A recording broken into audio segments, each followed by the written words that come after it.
Yo, what's up guys? For today's vlog ay ating pag-uusapan kung ano-ano nga ba yung mga requirements na kailangan bago makasampa ng barko para doon sa mga nangangarap maging isang welder sa barko.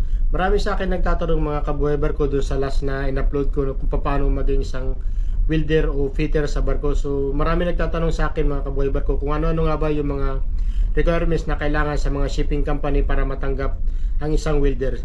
So kung bago ka pa lang sa aking YouTube channel, ay huwag mo kalimutan mag-subscribe at i-click ang notification bell para lagi ka pa rin updated sa mga videos ko pa ang i-upload. So unang-una mga kabuhay barko, kung interesado ka sa video na to, ay pagpatuloy mo lang ang iyong panonood hanggang sa dulo para magkaroon ka ng idea kung paano nga ba at ano-ano mga requirements ang kailangan mong kunin bago makasampa sa barko. Para malaman mo kung ano-ano nga bang mga requirements ang required sa mga shipping company para matanggap bilang isang welder sa barko. So umpisa na natin ang video na to. Let's go!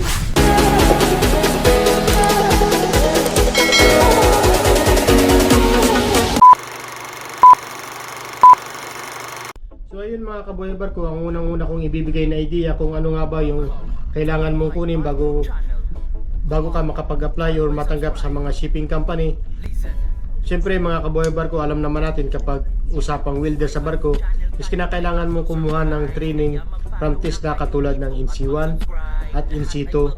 So kadalasan mga kabuhay barko sa mga fitter sa barko is sa mga nakasama ko minsan ang training lang nila is NC1, NC2 na kumuha sila sa TESDA and then kumuha sila ng lathe machine mga kabuhay barko. So yung ibibigay kong idea mga kabuhay barko is yung mga basic requirements lang mga kabuhay barko, kasi minsan depende mga kabuhay barko sa isang shipping company. Pero ang sasabihin ko mga kabuhay barko is yung pinakang hinahanap lang muna ng mga shipping company bago ka matanggap sa kanila. So unang-una mga kabuhay barko, ang babanggitin kong training na kailangan mong kunin is yung NC1 at NC2 from TESDA, and then yung welding na SMAW at GMAW. So kadalasan naman mga kabuhay barko, may mga shipping company na NC1 at NC2 lang yung hinahanap nilang requirements sa isang aplikante o doon sa fitter sa barko. So and then mga kabuhay barko, kailangan mo yung pangalawa is yung certificate na lathe machine mga kabuhay barko. So marami naman sa mga training center na lathe machine, minsan may isang linggo lang na training mga kabuhay barko sa mga training center na lathe machine. So I think mga kabuhay barko, umaabot ng $250 yung enrollment para sa lathe machine mga kabuhay barko. So medyo may kamahalan itong lathe machine. So yung pangatlo mga kabuhay barko na required sa isang fitter sa barko is yung DNV certificate. Pero hindi naman lahat mga kabuhay barko ng shipping company is hinahanapan ng DNV certificate ang isang nag-a-apply na welder sa barko. So depende lang mga kabuhay barko sa isang shipping company kung ano-ano yung mga hinahanap nila. So yung pang-apat is syempre mga kabuhay barko yung CMAS book. So napaka-importante itong CMAS book mga kabuhay barko kapag nag-a-apply ka sa isang shipping company, kasi syempre kung wala kang CMAS book, hindi ka pa kakasakay ng barko. So napaka-importante nito mga kabuhay barko yung CMAS book.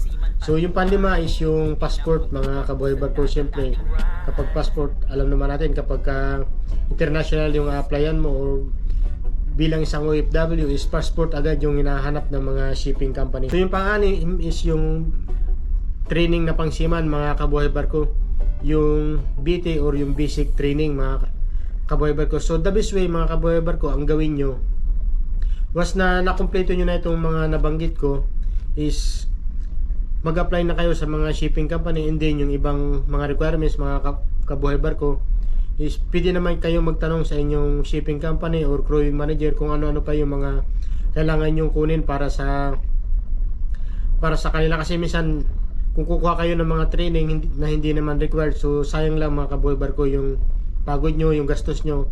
Kasi minsan may nakasama ako na fitter o welder sa barko is gumawa agad siya ng mga training ng mga pansiman. So pagdating niya sa shipping company na na-apply niya dito sa aming company is hindi naman nagamit or hindi required para sa isang welder. So sayang lang mga kabuhay barko kung kukuha agad kayo ng mga certificate tapos hindi naman pala magagamit. So the best way talaga mga kabuhay barko is kung halimbawa nag-apply kayo, hindi natanggap kayo sa isang shipping company, So, minsan kasi mga kaboy barko, sila mismo yung nagsasabi na kung ano-ano yung mga requirements na kailangan mong kunin para matanggap kanila o i-hire kanila. So, kung may kulang naman yan mga kaboy barko, isasabihin talaga sa inyo ng isang shipping company kung ano-ano pang mga training certificate ang inyong kailangan. So, ang pinaka-importante talaga mga kaboy barko is yung mga nabanggit ko, NC1, NC2, SMAW or GMAW. So, ayun, and then yung late machine,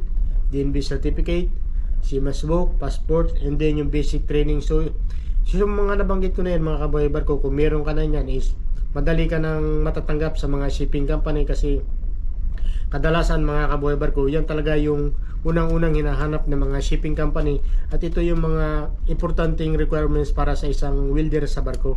So hanggang dito na lang mga kaboy barko. Kung nagustuhan mo ang video na to, ay huwag mo kalimutan mag-subscribe at i-click ang notification bell para lagi ka pa rin updated sa mga videos ko pa ang i-upload. Hanggang sa muli, paalam.